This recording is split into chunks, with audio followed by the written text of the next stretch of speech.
Hello दोस्तों, welcome to sleepy classes. चलिए हमारे टेस्ट सीरीज का एक क्वेश्चन सॉल्व करते हैं। बहुत कॉम्प्लिकेटेड लग रहा है बट स्पेसिफिक कीवर्ड ढूंढिए, इजीली सॉल्व हो जाएगा। अब एक स्पेसिफिक पैराग्राफ है और पूछे हैं कौन सा फॉरेस्ट टाइप डिस्क्राइब हो रहा है। अब देखिए, फॉरेस्ट कवर की जो बात है, रेनफॉल रेंज बताई हुई है, right. Then it also says कि यहाँ पे जैसे ही ड्राई सीजन बिगिन होता है, tree shade there leaves completely, है ना। और यहाँ पे स्पेसिफिक स्पीशीज भी बताई गई है। तो आपको बहुत सारे कीवर्ड यहाँ पे मिल चुके हैं, तो कौन सा यहाँ पे फॉरेस्ट टाइप बनना चाहिए, राइट। क्विकली सोचिए, तो करेक्ट आंसर है ड्राई डेसिडुअस। देखो सबसे बड़ा गिव अवे तो ये, राइट, रेनफॉल। देखो एवरग्रीन फॉरेस्ट की बात होती है तो more than 200 centimetre rainfall. Thorny में तो बहुत कम रेनफॉल है, बचता ही हमारे पास डेसिडुअस है। डेसिडुअस की जब भी आप बात करोगे, डेसिडुअस फॉरेस्ट दो टाइप के हैं, moist and dry, right. Moist में 100 से 200 सेंटीमीटर रेनफॉल होती है, ड्राई में 70 to 100 सेंटीमीटर। तो ये आपका क्या बना, ड्राई डेसिडुअस फॉरेस्ट। तो ये चीजें आपने याद रखनी है कि क्वेश्चन कभी कभी बहुत कॉम्प्लिकेट लग सकता है, बहुत कॉम्प्लिकेटेड लग सकता है, लेकिन कीवर्ड्स ढूंढेंगे तो जरूर आंसर आएगा। एक और मैप बेस्ड क्वेश्चन देखते हैं, है ना। Deserts and location, Mojave desert, Simpson desert, Dasht-e-Kavir desert, Fezzan desert. तो यहां पे आप देखिए कि करेक्ट ऑप्शन कौन सा बनता है, राइट। आप यहां पे देख सकते हैं कि यहां पे अगर देखें हम ध्यान से तो करेक्ट ऑप्शन क्या बनेगा, 1, 3 और 4। यहां पे बेसिकली इराक नहीं ईरान आना चाहिए, राइट। मैं आपको दिखाती भी हूं, आप चाहे तो स्क्रीनशॉट भी ले लीजिए। Mojave USA, Kavir desert Iran, Simpson Australia, Fezzan जो कि पार्ट ऑफ सहारा डेजर्ट है लीबिया। मैं आपको दिखाती हूं, मोहावे डेजर्ट आप देख सकते हैं USA, Simpson desert Australia, right. Similarly Kavir desert Iran, वहां पे क्या लिखा हुआ था, इराक। और फिजान डेजर्ट जो एक्चुअली सहारा डेजर्ट का पार्ट है वो लीबिया में, राइट। नेक्स्ट क्वेश्चन देखिए, डेवलपमेंट ऑफ रेड सॉइल। मैंने कई बार जो है red soil, black soil, peninsular plateau की सॉइल समझाई है, तो जिन्होंने देखा है उनका आंसर आना चाहिए, राइट। करेक्ट आंसर यहां पे क्या बनेगा, क्विकली सोचिए, स्लाइड को आप पॉज भी कीजिए, वीडियो को पॉज कीजिए। करेक्ट आंसर क्या है यहाँ पे, सी। देखिए जब भी मैंने पेनिनसुलर प्लेटो की सॉइल की बात की है, मैंने हमेशा बेसिक्स पे जाने के लिए कहा है कि जब भी इंडो ऑस्ट्रेलियन और यूरेशियन प्लेट टकराई है, राइट, यहाँ पे जैसे जैसे Indo Australian plate Eurasian plate की तरफ बढ़ी है, हमें पता है यहाँ पे इवेंचुअली किस चीज की फॉर्मेशन हुई है, हिमालयाज की। पर हिमालयाज बाद में बने हैं ना, जो पेनिनसुलर लैंड मास था वो तो पहले से ही था, राइट। तो ये चीज याद रखनी जरूरी है। अभी पेनिनसुलर लैंडमास जो है ये वोल्केनिक इन ओरिजिन माना जाता है, राइट। अब वोल्केनिक इन ओरिजिन की मैं जब भी बात कर रही हूं, कैसे, राइट। अब यहां पे ध्यान से समझो, पहले पैंजिया था, सब कुछ साथ में था।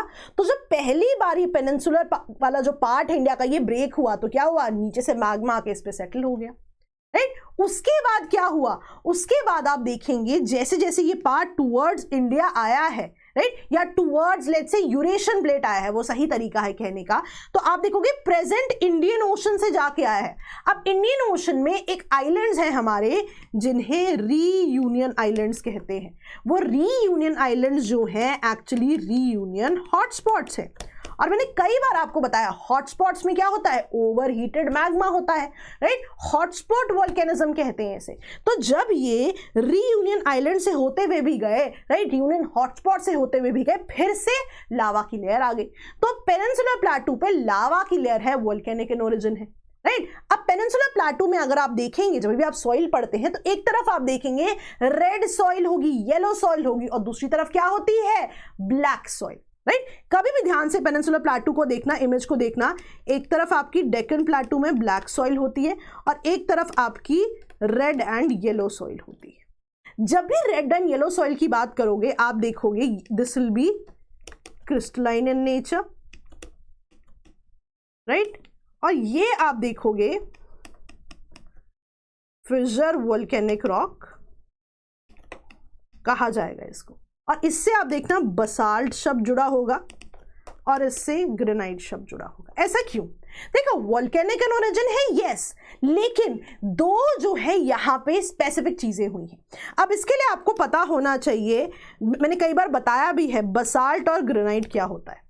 देखिए जब भी आप जो है मैग्मा की बात करेंगे, मैग्मा दो तरीके से कूल होगा, आइदर क्रस्ट को तोड़ के बाहर आएगा और अब यहां पर कूल डाउन होगा, राइट, या फिर क्रस्ट के अंदर ही कहीं कूल डाउन हो सकता है, जरूरी नहीं है हमें हमेशा क्रस्ट को तोड़ के सरफेस पे पहुंचे ही।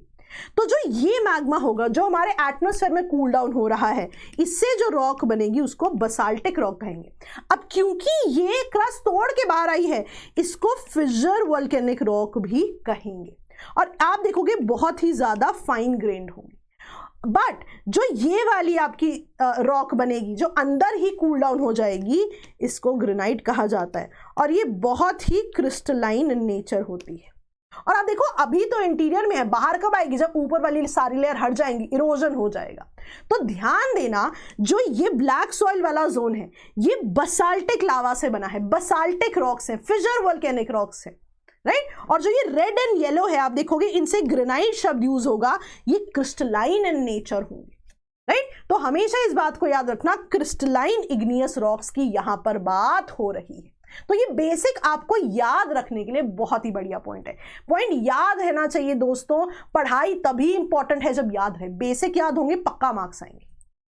ओके, नेक्स्ट देखते हैं। रैपिड रिवीजन कोर्स दोस्तों आ चुका है, बहुत ही कॉस्ट इफेक्टिव कोर्स है, और मैं हमेशा कहती हूं बहुत ही ज्यादा क्विक रिवीजन होता है यहां पे टॉपिक्स का।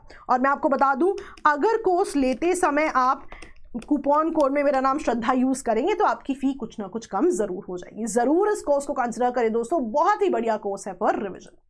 नेक्स्ट देखते हैं। अब ये सवाल जो है मैंने रिसेंटली एक पेपर से लिया है, तो ये बहुत ही स्पेसिफिक सवाल है, और मैंने देखा कि यहाँ पे एग्जैक्टली एनसीईआरटी की लाइंस ली हुई थी, राइट। अब देखिए कि यहाँ पे ब्रेक्स इन द मॉनसून से जुड़ी हुई कुछ लाइंस है। अब ब्रेक्स इन द मॉनसून में क्या हो रहा है ये बता रहे हैं, दो स्पेसिफिक पॉइंट्स में दिखाऊंगी, एनसीईआरटी की कॉपी है ये पॉइंट्स। अब देखिए, break in the south west monsoon कब बोलेंगे, जब in northern India rains are likely to fail, अगर रेन बियरिंग स्टॉर्म्स बहुत फ्रीक्वेंट नहीं है अलोंग द मॉनसून रो।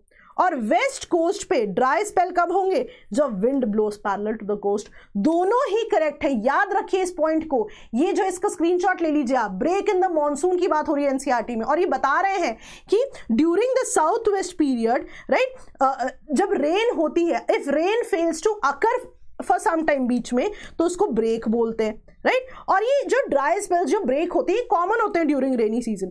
तो आप दोनों पॉइंट्स याद कर लीजिए, नॉर्दर्न इंडिया में कब होगा, जब रेन बियरिंग स्टॉर्म्स बहुत फ्रीक्वेंट नहीं होंगे, और वेस्ट कोस्ट पे कब होगा, ड्राई स्पेल्स कब होंगे वेस्ट कोस्ट पे, जब wind blows parallel to the coast. तो ये आपने पॉइंट जो है याद रखने, राइट। नेक्स्ट हम देख लेते हैं ये क्वेश्चन। देखिए, अब ह्यूमन ज्योग्राफी में कभी कभी टर्म्स पूछ ली जाती हैं, तो in context of human settlements double village क्या होता है, राइट। तो यहां पे करेक्ट आंसर क्या बनेगा, सीख लीजिए इसे। ये ऐसी सेटलमेंट है जो डिस्ट्रीब्यूटेड है on both sides of a river, और बीच में ट्रैवल कैसे हो रहा है, विद अ ब्रिज और अ फेरी। और दोनों सेटलमेंट्स आप देखोगे सेपरेट काम करेंगी, दो सेटलमेंट यूनिट्स हैं, राइट। और आप देखोगे ज्योग्राफिकल कंडीशन सेम हो सकते हैं, पर रेवेन्यू और एडमिनिस्ट्रेशन इंडिपेंडेंटली हैंडल होता है, ठीक है जी। तो जरूर इस चीज को याद करें, और मैं हमेशा बोलती हूँ इस सेशन को जरूर देखें, बिल्कुल लेटेस्ट वाला सेशन देखिए, बहुत मदद होगी आपकी प्रीलिम्स में।